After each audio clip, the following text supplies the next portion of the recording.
kehidupan dan keajaiban di peradaban yang hilang. Di tengah samudera yang luas dan misterius, ada cerita tentang sebuah pulau yang dikenal sebagai Atlantis. Pulau ini bukan hanya sebuah tempat yang tenggelam dalam legenda, tetapi juga simbol dari sebuah peradaban yang sangat maju dan penuh dengan keajaiban. Dalam naskah ini, kita akan mengungkapkan isi Pulau Atlantik, apa yang ada di dalamnya, bagaimana kehidupan berlangsung di sana, dan bagaimana peradaban mereka yang luar biasa membentuk kisah yang masih terus dikembangkan hingga hari ini.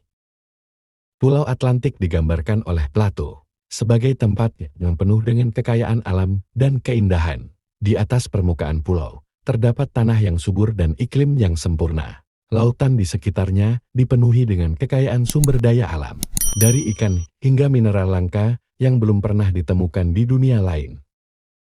Atlantis memiliki dua wilayah utama, pusat kota yang megah dan sekitarnya, yang terdiri dari ladang pertanian, kebun, serta kebun binatang yang kaya dengan flora dan fauna eksotis. Semua kebutuhan hidup tercukupi dengan cara yang efisien dan harmonis, karena orang Atlantik memahami betul pentingnya keseimbangan antara manusia dan alam.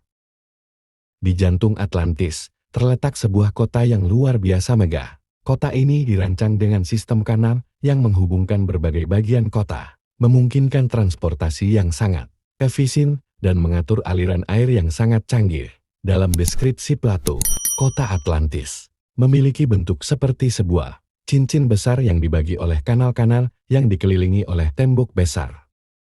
Di pusat kota, terdapat sebuah istana besar yang merupakan tempat tinggal bagi para penguasa Atlantis, yang dikenal dengan nama Kaisar Atlantis. Istana ini dibangun dari emas dan perak, serta dihiasi dengan batu mulia yang sangat langka. Arsitektur Atlantis sangat maju, dengan teknik-teknik konstruksi yang jauh lebih canggih daripada peradaban manapun pada masa itu. Atlantis bukan hanya dikenal karena kekayaannya, tetapi juga karena sistem pemerintahannya yang sangat teratur dan adil. Kota ini diperintah oleh 10 raja yang berasal dari 10 keluarga besar, yang masing-masing mengelola wilayah mereka dengan bijaksana. Masyarakat Atlantis hidup dalam kesejahteraan, dengan teknologi yang mendukung kehidupan sehari-hari mereka. Mereka memiliki sistem irigasi yang sangat canggih, pertanian yang melimpah, dan pengetahuan yang sangat maju tentang astronomi, matematika, serta kedokteran. Namun, meskipun peradaban ini sangat maju, ada satu hal yang kurang: kesederhanaan. Kekayaan dan kemegahan ini, meskipun indah, perlahan membuat orang-orang Atlantis semakin serakah dan sombong. Mereka mulai ingin menguasai lebih banyak wilayah, yang akhirnya memicu kehancuran mereka. Salah satu aspek yang paling menarik dari Pulau Atlantik adalah teknologi mereka. Menurut Plato, orang Atlantik memiliki pengetahuan yang sangat maju, bahkan melebihi peradaban manapun di dunia mereka. Mereka mampu membangun struktur mega dan menggunakan energi yang tidak hanya mengandalkan tenaga manusia atau binatang, tetapi juga sumber energi yang lebih canggih. Mereka memiliki pengetahuan tentang pengolahan logam, pembuatan peralatan yang sangat presisi, dan bahkan teknologi untuk memanfaatkan energi alam seperti gelombang laut dan angin untuk kebutuhan mereka. Mereka juga memiliki kemampuan untuk menciptakan alat yang sangat canggih dalam bidang kedokteran, serta metode-metode medis yang jauh lebih maju dari yang kita ketahui sekarang. Namun, meskipun teknologi mereka sangat maju, mereka tidak selalu menggunakannya dengan bijak. Atlantis juga merupakan tempat yang kaya akan budaya, seni dan sastra berkembang pesat, dengan banyak karya seni yang menggambarkan kehidupan sehari-hari, mitos, dan sejarah mereka. Musik dan tari juga menjadi bagian penting dari kehidupan mereka. Festival besar sering diadakan untuk menghormati dewa-dewa mereka, yang dipercaya melindungi pulau ini. Mereka juga memiliki sistem pendidikan yang sangat maju. Anak-anak dari keluarga terkemuka belajar tentang ilmu pengetahuan, seni, dan strategi perang. Mereka diajarkan untuk hidup dengan kebijaksanaan, kehormatan, dan rasa hormat terhadap alam dan sesama. Namun, di balik semua kemajuan ini, semakin banyak juga orang yang mulai terobsesi dengan kekuasaan dan kekayaan. Namun, meskipun Atlantis adalah tempat yang luar biasa, semuanya berubah ketika para penguasa dan penduduknya mulai kehilangan keseimbangan, keserakahan, ambisi, dan rasa superioritas mereka terhadap dunia luar akhirnya membawa malapetaka.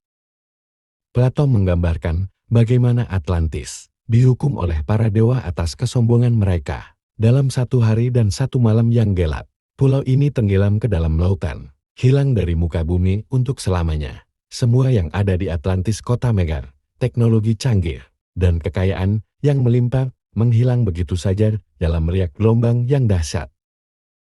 Meskipun Atlantis telah hilang dari dunia ini, warisannya tetap hidup dalam cerita dan imajinasi manusia. Pulau ini mengingatkan kita tentang pencapaian besar umat manusia, serta peringatan akan bahaya keserakahan dan kehilangan kendali atas kekuasaan. Apakah Atlantis benar-benar ada? Itu mungkin tetap menjadi misteri. Tetapi, apa yang diwakili oleh pulau ini, keindahan, kemajuan, dan kehancuran adalah bagian dari sejarah manusia yang tidak akan pernah dilupakan. Legenda dan misterinya. Di tengah luasnya Samudra Atlantik, tersembunyi sebuah pulau yang legendaris. Pulau ini tidak hanya menjadi bahan pembicaraan para pelaut dan ilmuwan, tetapi juga menginspirasi berbagai cerita mitos dan legenda. Pulau Atlantik, yang dikenal oleh banyak orang sebagai Atlantis, konon merupakan tempat peradaban maju yang tenggelam dalam bencana besar ribuan tahun lalu. Namun, apakah Atlantis benar-benar ada? Atau adakah pulau ini hanya produk dari imajinasi manusia? Mari kita telusuri lebih dalam. Kisah Atlantis pertama kali diceritakan oleh filsuf Yunani kuno, Plato, dalam dua dialognya, Timaeus dan Critias, sekitar 360 DTN. Menurut Plato, Atlantis adalah sebuah kerajaan yang sangat maju, dengan teknologi dan kebudayaan yang jauh melampaui zamannya. Pulau ini konon terletak di luar Pillars of Hercules, sekarang kita kenal sebagai Selat Gibraltar, dan memiliki luas yang sangat besar, lebih besar dari Asia dan Libya digabungkan. Namun, Atlantis bukan hanya sebuah pulau yang indah. Dalam cerita Plato, pulau ini tenggelam ke dalam laut dalam waktu 1 hari dan 1 malam, akibat bencana alam yang luar biasa, sebuah kejadian yang diakibatkan oleh murka para dewa.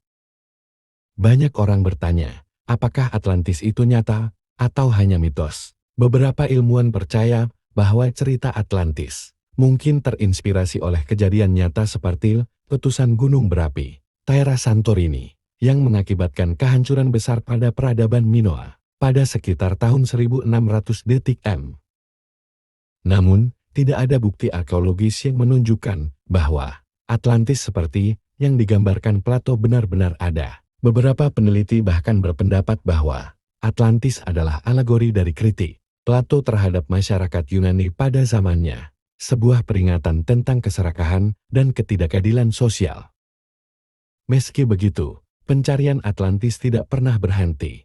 Berbagai teori telah diajukan mengenai lokasi keberadaannya.